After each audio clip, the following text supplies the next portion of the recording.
باپ کے پاؤں دھو کے پیو. ماں باپ تمہاری جنت ہیں، ماں باپ تمہاری جہنم ہیں. ماں باپ کو ٹیڑھی نظر سے دیکھا تو جہنم، اچھی نظر سے دیکھا تو جنت. کیا کمال ہے، قربان جائیں. میرے نبی نے کہا جب بیٹا ماں باپ کو محبت سے دیکھتا ہے، ماں کو دیکھے یا باپ کو دیکھے، تو اس کے لیے ایک حج کا ثواب لکھا جاتا ہے. اور ماں باپ جب اولاد کو ان کی خدمت کی وجہ سے محبت سے دیکھتے ہیں تو بیٹے کو غلام آزاد کرنے کا ثواب لکھا جاتا ہے. اللہ کے نبی نے فرمایا، بھائی بولو، اللہ کے راستے میں خرچ کرنے سے بھی زیادہ افضل خرچ کون سا ہے؟ اللہ کی راہ میں 1 روپیہ خرچ کرو 7 لاکھ کا ثواب ملتا ہے. تو آپ نے فرمایا اللہ کی راہ میں خرچ کرنے سے بھی زیادہ افضل کون سا خرچہ ہے؟ تو صحابہ نے کہا جی اللہ کو پتا، آپ کو پتا.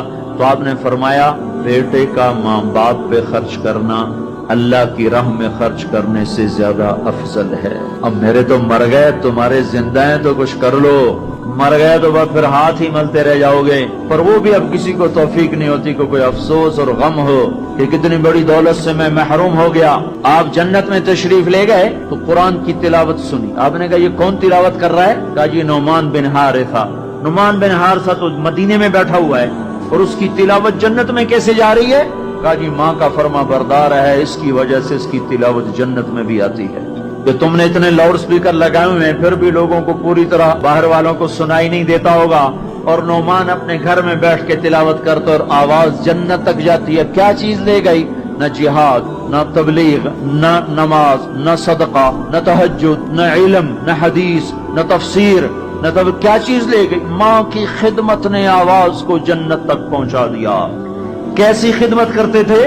ماں کے کپڑے دھوتے، ماں کی روٹی پکاتے، ماں کو نوالے بنا کے کھلاتے. ہمارے ماحول میں کیا ہے کہ میں اپنی بیوی سے کہتا ہوں میری ماں کی خدمت کر. میری بیوی کے ذمے نہیں، میری ماں کی خدمت. اگر وہ کہے میں نہیں کر سکتی تو اسے نافرمان بیوی نہیں کہا جا سکتا. میری خدمت نہ کرے تو نافرمان ہے، میری ماں کی خدمت نہ کرے تو نافرمان نہیں ہے. اسے میری ماں نے نہیں جنا، مجھے میری ماں نے جنا ہے. میرے ذمے اپنی ماں کی خدمت ہے. تو نعمان بن حارثہ کپڑے دھوتے، روٹی پکاتے، سالن پکاتے، نوالے بنا کے کھلاتے، تیل لگاتے، کنگھی کرتے، جوئیں نکالتے. اور ماں کوئی حکم سناتی اور سمجھ میں نہ آتا تو دوبارہ نہیں پوچھتے تھے اماں کیا کہا. باہر نکل کے خادمہ کو بلاتے، کہتے میری ماں نے کیا کہا تھا تو بتا، مجھے سمجھ میں نہیں آیا. ادب کی وجہ سے ماں سے دوبارہ پوچھتے نہیں تھے. اور میرے بھائیو، ماں باپ کی قدر کرو. موسیٰ علیہ السلام نے پوچھا یا اللہ میرا جنت کا ساتھی کون ہے؟ اللہ تعالیٰ نے کہا فلاں قصائی. موسیٰ اور قصائی میں کیا جوڑ ہے؟ موسیٰ علیہ السلام گئے تو ایک قصائی ایسے بیٹھا ہوا گوشت بیچ رہا ٹوٹے کر کے. شام ہوئی، اس نے تھیلا کندھے پہ لٹکایا، گوشت کا ٹکڑا ڈالا، گھر کو چلا. موسیٰ علیہ السلام بولے میں بھی آ جاؤں تیرے ساتھ؟ اسے نہیں پتا یہ موسیٰ ہیں. کہا آ جاؤ بھائی. گھر میں گیا، انہوں نے جا کے گوشت کے ٹوٹے چھوٹی چھوٹی بوٹیاں بنائی، ہانڈی پہ چڑھایا، آٹا گوندھا، سالن تیار ہوا، روٹی پکائی، تیار کر کے ٹرے میں رکھ کر ایک بڑھیا عورت بیٹھی جس کو الٹے ہاتھ کندھے کا سہارا دے کر ایسے بٹھایا. پھر اپنے سیدھے ہاتھ سے نوالے بنا کے اس کے منہ میں ڈالتا رہا، کھلاتا رہا. پھر اس کا منہ صاف کیا، اس نے کچھ بڑبڑا کے کہا، پھر اس نے اس کو لٹا دیا. موسیٰ علیہ السلام نے پوچھا بھائی یہ کون ہے، کیا ماجرا؟ کہا میری اماں ہے، صبح جاتا ہوں اس کے سارے کام کر کے جاتا ہوں، شام کو آتا ہوں پہلے اس کے کام کرتا ہوں، پھر اپنے بچوں کو دیکھتا ہوں. موسیٰ علیہ السلام نے کہا یہ کچھ کہہ رہی تھی. وہ کہنے لگا کیا بتاؤں کیا کہہ رہی تھی؟ پاگل ماں ہے. جب بھی خدمت کرتا ہوں مجھے کہتی اللہ تجھے موسیٰ کا ساتھی بنائے جنت میں. میں کہاں اور موسیٰ کہاں؟ وہ جب بھی میں خدمت کرتا ہوں کہتی اللہ تجھے موسیٰ کا جنت میں ساتھی بنائے. آئے ہائے. موسیٰ علیہ السلام بولے تیرا کام بن گیا، تیری ماں نے تجھے موسیٰ سے ملا دیا. اے ماؤں کو راضی کرو، نبیوں کے ساتھ جنت میں پہنچو گے.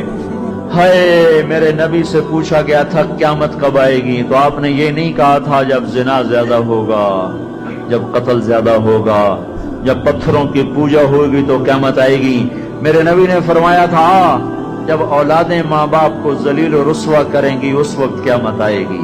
جب ماں باپ سے ایسے بات کریں جیسے نوکروں سے کی جاتی ہے تو اس وقت قیامت آئے گی.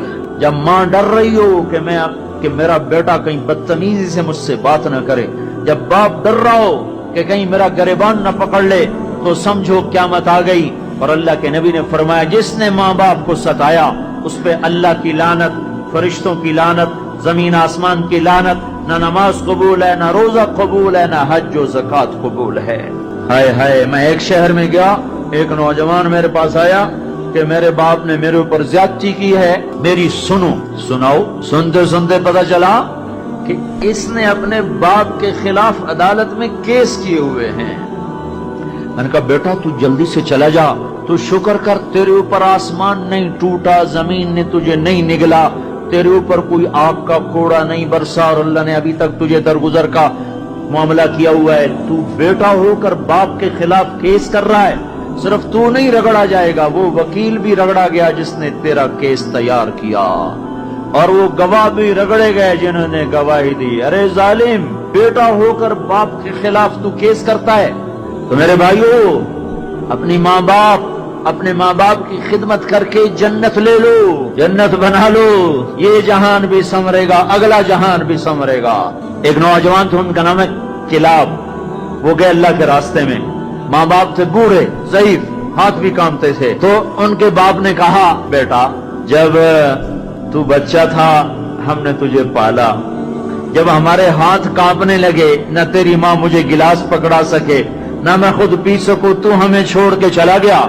یہ اشعار جب حضرت عمر کو پہنچے تو انہوں نے فوراً آدمی بھیج کر اس بچے کو بلوایا، اور مسجد میں کھڑے ہو کر ان کا کوڑا تو مشہور تھا نا، کوڑا اٹھا کے مار مار مار اس کا حلیہ بگاڑ دیا کہ بوڑھے ماں باپ کو چھوڑ کے جہاد میں جاتے ہو، بوڑھے ماں باپ کو چھوڑ کے جہاد میں جاتے ہو، مار مار، جب تک تیرے ماں باپ زندہ ہیں تو اس گھر سے قدم نہیں نکال سکتے۔